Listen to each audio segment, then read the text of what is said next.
Hello बच्चों, कैसे हो आप। टेंशन वाला माहौल होगा क्योंकि फाइनल एग्ज़ाम की डेटशीट मिल चुकी है, सिलेबस मिल चुका है। पेरेंट्स का भी प्रेशर है, बेटा पढ़ लो पढ़ लो। तो उनका कहना बिल्कुल सही है क्योंकि अभी बिल्कुल कम समय आपके पास रह गया है और फाइनल एग्ज़ाम आने वाले हैं। तो आपको बहुत अच्छी सी प्रैक्टिस करनी है अपने एग्ज़ाम्स की। तो आज मैं कुछ आपको टिप्स बताने वाली हूँ कि हिंदी सब्जेक्ट में आप किस तरह से तैयारी करके ज़्यादा से ज़्यादा अच्छे से अच्छे मार्क्स स्कोर कर सकते हैं। अब आप कहेंगे कि हिंदी तो बहुत इजी सब्जेक्ट है, बट जिन बच्चों की हिंदी वीक होती है उन बच्चों के लिए ये वीडियो स्पेशली मैंने इसलिए बनाई है ताकि इस टाइम पर भी वो मेहनत करके, देखिए थोड़ी सी ज़्यादा मेहनत तो करनी पड़ेगी। इस टाइम पर अगर वो थोड़ी सी ज़्यादा मेहनत कर लेंगे तो अच्छे से अच्छे मार्क्स वो ले सकते हैं। और कुछ ऐसे बच्चे होते हैं जिनका इंग्लिश और ईवीएस तो स्ट्रांग होता है लेकिन हिंदी में थोड़े से कमज़ोर होते हैं और उनके मार्क्स कट जाते हैं तो उनकी पोजीशन डाउन हो जाती है। तो ऐसे में ये वीडियो सभी के लिए स्पेशल है। इस वीडियो को पूरा देखेंगे और अगर आपको पसंद आए तो लाइक शेयर जरूर कीजिएगा और अगर आप मेरे चैनल पर नए हैं तो सब्सक्राइब करना ना भूलें। तो चलिए अपने टॉपिक पर आते हैं। बेटा, इस वीडियो में जो टिप्स मैं आपको बताने जा रही हूँ उसको सीरियसली आपको फॉलो करना है। यकीनन आपकी प्रैक्टिस से आपके मार्क्स बहुत अच्छे आने वाले हैं। तो सबसे पहले मैंने कॉमन सा टॉपिक लिया है विलोम शब्द, जो कि हमेशा एग्जाम में पूछा जाता है, चाहे कोई भी क्लास हो, first second third fourth fifth, कोई भी क्लास हो तो उसमें ये क्वेश्चन पूछा जाता है। तो विलोम शब्द का मतलब क्या होता है? उल्टे शब्द। विलोम शब्द का मतलब उल्टे शब्द। सबसे पहले आपको प्रश्न को समझना है कि विलोम का मतलब क्या होता है। विलोम शब्द आपको आपकी टीचर ने बताया होगा कौन से शब्द होते हैं, उल्टे शब्द, जैसे कि नया पुराना। अब याद कैसे करना है, समझना कैसे है, ये ध्यान देने वाली बात है। नया, पुराना, अच्छा, बुरा, लाभ, हानि, इस तरह से आपको नहीं पढ़ना है, याद भी नहीं करना है। कैसे करना है देखिए, नया पुराना, नया पुराना, अच्छा बुरा, अच्छा बुरा, लाभ हानि, लाभ हानि, नया पुराना, नया पुराना, अच्छा बुरा, अच्छा बुरा, लाभ हानि, लाभ हानि। जैसे ही आपने नया शब्द बोला तुरंत आपको नया के साथ क्या बोलना है? पुराना। नया पुराना, नया पुराना, अच्छा बुरा, लाभ हानि, पाप पुण्य, वीर कायर, जन्म मृत्यु। तो जैसे ही आप इनको जल्दी जल्दी बोलते हैं आप समझ जाइए आपको जल्दी जल्दी याद भी हो जाएगा। इस तरह से आपने विलोम शब्द बोलने सीख लिए, पढ़ने सीख लिए। अब आपको क्या करना है? रफ नोटबुक लेनी है, उसमें इन्हीं शब्दों को नोट करना है और बिना देखे आंसर्स लिखने हैं। समझ गए आप? तो ये आपकी तैयारी हो जाएगी विलोम शब्द की। अब अगले प्रश्न पर चलते हैं। अब आपका अगला प्रश्न है समानार्थक शब्द या पर्यायवाची शब्द।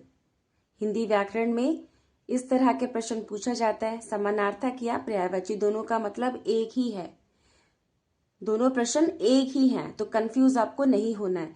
समानार्थक मतलब पर्यायवाची, पर्यायवाची मीन्स समानार्थक। अब समानार्थक शब्द कौन से होते हैं या पर्यायवाची शब्द कौन से होते हैं, ये भी आपके सिलेबस में आपको आपकी टीचर ने बताया होगा। जिन शब्दों के समान अर्थ होते हैं, जैसे कि माँ, माता, जननी, अम्बा, सूर्य, रवि, भानु, सूरज, इस तरह से आपको नहीं पढ़ना है, याद भी नहीं करना है। कैसे करना है? माँ, माता, जननी, अम्बा, माँ, माता, जननी, अम्बा, माँ, माता, जननी, अम्बा। ओके। अब जैसे ही आपको ये पर्यायवाची शब्द याद हो जाते हैं, अपनी नोटबुक निकालेंगे, उसमें कौन सा शब्द लिखेंगे? माँ, और फिर आपको बिना देखे इसके आंसर लिखने हैं। समझ गए आप? पहले एक लर्न करना है, माँ, माता, जननी, अम्बा। ओके। लिखना किस लिए? ताकि आपको लिखने की प्रैक्टिस हो और मात्राओं की मिस्टेक ना हो, मार्क्स ना कटे। अगला शब्द सूर्य, रवि, भानु, सूरज, सूर्य, रवि, भानु, सूरज, सूर्य, रवि, भानु, सूरज, सूर्य, रवि, भानु, सूरज। इस तरह से क्यों याद करना है? ताकि जैसे ही आप सूर्य शब्द सुने आपकी जबान पर कौन से शब्द आ जाए? रवि, भानु, सूरज। समझ रहे हैं आप? जल्दी याद करेंगे, जल्दी बोलेंगे तो अपने आप आपको जल्दी जल्दी से याद हो जाएगा। माँ, माता, जननी, अम्बा, सूर्य, रवि, भानु, सूरज, सूर्य, रवि, भानु, सूरज, पानी, जल, नीर, वारी, पानी, जल, नीर, वारी। ठीक है, तो जैसे अब आपको 3 पर्यायवाची शब्द याद हो जाएंगे तो रफ नोटबुक निकालेंगे, उसमें ये तीनों शब्द आप लिखेंगे और फिर से आपको बिना देखे पहले 3 की प्रैक्टिस करनी है। समझ गए आप? 3 करिए, 5 करिए। ये तो मैंने सिर्फ कुछ उदाहरण दिए हैं आपको। तो आपकी नोटबुक में पर्यायवाची शब्द शायद 15 हो, 10 हो, 20 हो, कितने भी हो, आपको क्या करना है, 5-5 करके याद करने हैं। ठीक है, तो अब अगले प्रश्न पर चलते हैं। वैसे तो बेटा हिंदी व्याकरण में बहुत सारे प्रश्न पूछे जाते हैं, पर मैंने आपको याद करने का तरीका बता दिया है। ठीक है, अब जो आपकी हिंदी की टेक्स्ट बुक है, हिंदी पाठ्य पुस्तक, तो पाठ्य पुस्तक के पाठ में सबसे पहले आपको मैम ने जब पाठ पढ़ाया होगा तो कुछ कठिन शब्द लिखवाए होंगे और साथ में शब्द अर्थ। कुछ ऐसे कठिन शब्द आते हैं जिनके अर्थ हमें जानना जरूरी है और वो परीक्षा में पूछे जाते हैं। तो आप कैसे याद करते हो शब्दार्थ? यात्रा, सैर, पृथ्वी, धरती, चतुराई, होशियारी, इस तरह से नहीं करना है। जैसे मान लीजिए आपका नाम क्या है, राहुल शर्मा, मनोज कुमार, तो आपको एक साथ बोलना है अपना नाम। कभी भी अपना नाम आप राहुल नहीं बताओगे। कैसे बोलोगे? राहुल शर्मा, मनोज कुमार, यात्रा, सैर, पृथ्वी, धरती, यात्रा, सैर, पृथ्वी, धरती, यात्रा, सैर, पृथ्वी, धरती, चतुराई, होशियारी, चतुराई, होशियारी, यात्रा, सैर, पृथ्वी, धरती, चतुराई, होशियारी। इस तरह से आपको जल्दी जल्दी बोलना है। यात्रा, सैर, पृथ्वी, धरती नहीं बोलना है। जो भी आपका नाम है कैसे बोलोगे आप? राहुल शर्मा। तो ऐसे याद कैसे करेंगे? यात्रा, सैर, पृथ्वी, धरती, चतुराई, होशियारी, चतुराई, होशियारी। तो जैसे ही आपको 5 शब्दार्थ याद हो जाते हैं, फिर से इनको नोटबुक में आपको लिखकर प्रैक्टिस करनी है, क्योंकि आप अगर मात्राओं की गलती कर जाएंगे तो मार्क्स कट हो जाएंगे। तो जो भी मिस्टेक होनी है उसे हमें कहाँ पे सुधारना है? घर पर। तो जब भी आप याद करेंगे उसके बाद उसको लिखना जरूरी है। और याद करने का तरीका क्या है? यात्रा, सैर, यात्रा, सैर, पृथ्वी, धरती, पृथ्वी, धरती। चलिए आगे बढ़ते हैं वाक्य बनाओ की तरफ। अब बेटा आप इतना तो जान गए हो कि आपको अपना नाम क्या बताना है? राहुल शर्मा, एक साथ, नॉट राहुल। ठीक है, लेकिन अगर आपसे कोई क्वेश्चन पूछता है व्हाट इज योर नेम, तो आप क्या बोलते हो? My name is Rahul Sharma, my name is Rahul Sharma. Okay, तो इसी तरह से आपको वाक्य बनाओ याद करने हैं। जैसे कि आपका पहला शब्द है स्वादिष्ट, तो स्वादिष्ट का अर्थ क्या होता है? टेस्टी। तो सबसे पहले आपको अर्थ समझना है। वाक्य बनाने से पहले जिन शब्दों के आप वाक्य बना रहे हैं उसका अर्थ समझेंगे, जो कि मैम ने आपको शब्दार्थ में कराए होंगे। तो स्वादिष्ट जो शब्द है उसका अर्थ क्या है? टेस्टी। तो उसका वाक्य क्या बनेगा? माँ ने स्वादिष्ट खीर पकाई। फटाफट जल्दी से बोलना है। माँ ने स्वादिष्ट खीर पकाई। माँ ने स्वादिष्ट खीर पकाई। इस तरह से याद नहीं करना है। शब्द है आपका स्वादिष्ट, वाक्य माँ ने स्वादिष्ट खीर पकाई। विकास, विकास का अर्थ क्या होता है? ग्रोथ। कसरत करने से, कसरत करने से, कसरत करने से शरीर का, कसरत करने से शरीर का, कसरत करने से शरीर का विकास होता है। कसरत करने से शरीर का विकास होता है। कसरत करने से शरीर का विकास होता है। ठीक है, पहले आप इतना याद करेंगे। कसरत करने से शरीर का विकास होता है। कसरत करने से शरीर का विकास होता है। अब जैसे ही आपको याद हो जाएगा एक एक वाक्य, आप फिर से रफ नोटबुक निकालेंगे और लिखकर प्रैक्टिस करेंगे। ठीक है, अगला शब्द है आपका स्वास्थ्य। स्वास्थ्य मीन्स आपकी हेल्थ। देखिए बहुत अच्छा सा एक वाक्य है। जंक फूड स्वास्थ्य के लिए हानिकारक है, यानी कि हमारे लिए नुकसानदायक है। तो जंक फूड हमें नहीं खाना चाहिए। स्वास्थ्य का वाक्य, जंक फूड, जंक फूड स्वास्थ्य के लिए, जंक फूड स्वास्थ्य के लिए, जंक फूड स्वास्थ्य के लिए हानिकारक है। जंक फूड स्वास्थ्य के लिए हानिकारक है।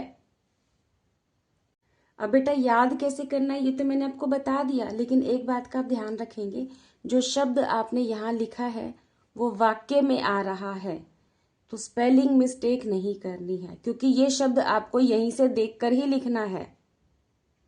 स्वादिष्ट यहीं से देखकर लिखना है, क्योंकि वाक्य में वो शब्द हमेशा आएगा। तो आपको स्पेलिंग गलत नहीं करनी है, मात्रा पर ध्यान देना है, ठीक है। कसरत करने से शरीर का विकास होता है। स्वास्थ्य, जैसा शब्द आपने यहाँ लिखा है तो यहाँ पर सही लिखना है, क्योंकि यहीं से देखकर आप लिखने वाले हो। एग्जाम में इसी शब्द को देखकर आप यहाँ लिखोगे, अगर आपने यहाँ पर गलत लिखा तो वाक्य में भी गलत हो जाएगा। ये गलती आपको नहीं करनी है। तो जंक फूड स्वास्थ्य के लिए हानिकारक है, और हानि में न पर कौन सी मात्रा है? छोटी ई की, हानिकारक। चलिए अब मैं आपको प्रश्न उत्तर समझा देती हूँ, जो कि बहुत इंपॉर्टेंट है। अब बेटा, जब परीक्षा में प्रश्न उत्तर पूछे जाते हैं तो लघु प्रश्न उत्तर भी होते हैं, दीर्घ भी होते हैं। जैसे इंग्लिश ईवीएस में short question answer, long question answer होते हैं, ऐसे हिंदी में लघु भी होते हैं, दीर्घ भी होते हैं। अब आपको याद कैसे करना है, देखिए। पहला प्रश्न क्या है आपका? प्रोटीन किन किन चीजों में होता है? देखिए नुक्ता शब्द है ये पदेन की मात्रा, सारी मात्राएं मैं आपको करा चुकी हूं। प्रोटीन किन किन चीजों में होता है? पहले प्रश्न को पढ़ना है, समझना है। किन किन चीजों में होता है, इसका मतलब आपको उनके नाम लिखने हैं। अंडा, दालों, दूध व दूध से बने पदार्थों, अंडा, दालों, दूध व दूध से बने पदार्थों में प्रोटीन होता है। जब आप इन शब्दों को बार बार बोलेंगे, दोहराएंगे, तो अपने आप आपको प्रश्न का उत्तर याद हो जाएगा। सबसे पहले प्रश्न को समझना है कि प्रश्न में पूछा क्या है। प्रश्न को ही आप 2 या 3 बार पढ़ेंगे। प्रोटीन किन किन चीजों में होता है, तो नाम बताने हैं आपको। अंडा, दालों, दूध, अंडा, दालों, दूध व दूध से बने पदार्थों में प्रोटीन होता है। हमारे शरीर के लिए भोजन क्यों आवश्यक है? क्यों, इस प्रश्न में क्या पूछा है? क्यों, कारण बताना है। हमारे शरीर में, हमारी बॉडी में भोजन मीन्स खाना, आवश्यक का मतलब जरूरी। बेटा हिंदी सब्जेक्ट है, पर जब तक आप इंग्लिश या हिंदी ईवीएस कोई भी क्वेश्चन हो उसका मतलब नहीं जानेंगे, उसका अर्थ नहीं समझेंगे, तो आपको आंसर्स याद करने में थोड़ी परेशानी होगी। पर जैसे ही आप प्रश्न का मतलब समझ जाते हैं तो आप आंसर को अपने आप बनाकर भी लिख सकते हैं, क्योंकि आपको नॉलेज है, क्योंकि आप प्रश्न का मतलब समझ चुके हैं कि इसमें क्या पूछा है। प्रश्न में पूछा है हमारे शरीर के लिए भोजन क्यों आवश्यक है। क्यों, कारण बताना है, क्यों जरूरी है। आप खाना नहीं खाते हैं ना, तो अब आपको पता चलेगा कि हमारे शरीर के लिए भोजन क्यों आवश्यक है, क्यों जरूरी है। हमारे शरीर के विकास और स्वास्थ्य के लिए भोजन आवश्यक है। देखिए कितना प्यारा सा, अच्छा सा आंसर मिला है यहाँ पर हमें। हमारे शरीर के विकास, विकास मीन्स ग्रोथ, और स्वास्थ्य, स्वास्थ्य मीन्स हेल्थ, स्वास्थ्य का मतलब हेल्थ। तो हमारे शरीर के विकास और स्वास्थ्य के लिए भोजन आवश्यक है। अब इसी प्रश्न में आपको देखिए उत्तर लिखने के लिए कितने सारे शब्द मिलने वाले हैं, आप ऐसे ही घबरा जाते हैं। हमारे, देखिए हमारे शरीर के, ओके, हमारे शरीर के 3 शब्द आपको यहीं से मिल गए, थोड़ा सा दिमाग लगाना है बस। अब आपको कारण बताना था, क्या कारण था? विकास और स्वास्थ्य, इतना आपको याद करना है, विकास और स्वास्थ्य। फिर के लिए, के भी मिल गया और लिए भी मिल गया, देखिए 2 शब्द फिर से मिल गए। भोजन आवश्यक है, सिर्फ आपको कितना याद करने की जरूरत हुई? सिर्फ 3 शब्द, विकास और स्वास्थ्य। आपको लग रहा है तो 2 लाइन का आंसर हम कैसे याद करेंगे, बट ये तो बहुत इजी है। हमारे शरीर के लिए भोजन क्यों आवश्यक है? हमारे शरीर के विकास और स्वास्थ्य के लिए भोजन आवश्यक है। अब इसको बार बार बोलना है, हमारे शरीर के विकास और स्वास्थ्य के लिए भोजन आवश्यक है। हमारे शरीर के विकास और स्वास्थ्य के लिए भोजन आवश्यक है। बस दोहराते रहिए, उसके बाद रफ नोटबुक में लिख के प्रैक्टिस करिए और स्पेलिंग का जरूर ध्यान करिएगा। चलिए तीसरे प्रश्न पर चलते हैं जो थोड़ा सा बड़ा है। हरी सब्जियां, देखिए नुक्ता शब्द है, सब्जियां और फलों को खाने से क्या होता है। इसमें भी ये कारण ही पूछ रहे हैं कि क्या होता है, बताना है आपको। आप पूछते हो ना अपने पेरेंट्स से कि अगर हम सब्जियां नहीं खाएंगे, फल नहीं खाएंगे तो क्या हो जाएगा, क्यों खाएं हम। अब आपको तो चिप्स खाना अच्छा लगता है, चॉकलेट खाना अच्छा लगता है, आप बिस्किट खा लेते हैं, बट अगर आपको फल खाने के लिए कहा जाए तो आपको अच्छा नहीं लगता, आप पसंद नहीं करते। तो प्रश्न क्या है अब, हरी सब्जियां और फलों को खाने से क्या होता है। तो चलिए जान लेते हैं। प्रश्न तो आप अच्छी तरह से समझ गए हैं, तो आंसर लिखना भी अब आपको आना चाहिए। हरी सब्जियां और फलों को खाने से, देखिए हरी सब्जियां और फलों को खाने से, इतना आंसर तो आपको प्रश्न में ही मिल गया। उत्तर लिखते समय इतने शब्द तो आपने प्रश्न से ही चुरा लिए। क्वेश्चन पेपर जब आपको मिलेगा तो क्वेश्चन पूछा जाएगा हरी सब्जियां और फलों को खाने से क्या होता है, तो तुरंत आपको यहां से शब्द ले लेने हैं अपने आंसर को लिखने के लिए, हरी सब्जियां और फलों को खाने से। अब आगे बढ़ते हैं। शरीर में बीमारियां नहीं होती। जब आपसे पेरेंट्स पूछते हैं कि आप फल और सब्जी क्यों नहीं खाते हो और अगर खाओगे तो क्या लाभ होगा, तो वो आपको हमेशा यही बताते हैं कि फल और सब्जियों को खाने से क्या होते हैं, हम बीमार नहीं होते और ये हमें स्ट्रांग बनाते हैं, रोगों से लड़ने की शक्ति देते हैं। अब ये तो आप जान चुके हैं, अब इसको लिखना है बस। शरीर में बीमारियां नहीं होती, शरीर में बीमारियां नहीं होती, बार बार दोहराना है, शरीर में बीमारियां नहीं होती। अब आपको इतना उत्तर याद हो चुका है, हरी सब्जियां और फलों को खाने से शरीर में बीमारियां नहीं होती। ये हमें रोगों से लड़ने की शक्ति देते हैं, लड़ने की शक्ति देते हैं। ये हमें रोगों से लड़ने की शक्ति देते हैं। अब देखिए कितना आसान है, 4 लाइनों का बड़ा सा आंसर आपने बहुत आसानी से याद कर लिया, क्योंकि आप जानते हैं कि हरी सब्जियां और फलों को खाने से क्या होता है। प्रश्न को आप समझ चुके थे, तो अब आप आसान तरीके से उत्तर को लिख सकते थे। और हमने तो और भी चालाकी की, क्या किया, प्रश्न में से ही शब्द ले लिए और उत्तर बना दिया। हरी सब्जियां और फलों को खाने से शरीर में बीमारियां नहीं होती, ये हमें रोगों से लड़ने की शक्ति देते हैं। बेटा इस वीडियो को पूरा देखने के बाद अगर आपको लग रहा है कि ये वीडियो हमारे लिए यूज़फुल है और हम इससे कुछ नया सीख रहे हैं, तो इस वीडियो को दूसरे बच्चों को ज़रूर शेयर करिएगा। आपके जो फ्रेंड्स होते हैं, आपके कज़न्स हैं, उनको ज़रूर शेयर करना, क्योंकि परीक्षा में अगर आपको अच्छे नंबर लेने हैं तो उनको भी तो लेने हैं ना। जब उनके अच्छे मार्क्स आएंगे ना, वो ज़रूर आपको थैंक्स बोलेंगे। तो आज की हिंदी वीडियो को सीखने के बाद आपको लग रहा है कि आपके लिए यूज़फुल है, तो शेयर तो आपको करना है और साथ में एक प्यारा सा कमेंट भी कीजिए। अगर आपको यूज़फुल लग रही है वीडियो तो आप एक कमेंट ज़रूर करेंगे कि ये वीडियो हमारे लिए यूज़फुल है। फिर मैं आपको नेक्स्ट क्लास में इंग्लिश एग्ज़ाम में कैसे प्रिपरेशन कर सकते हैं वो बताऊंगी।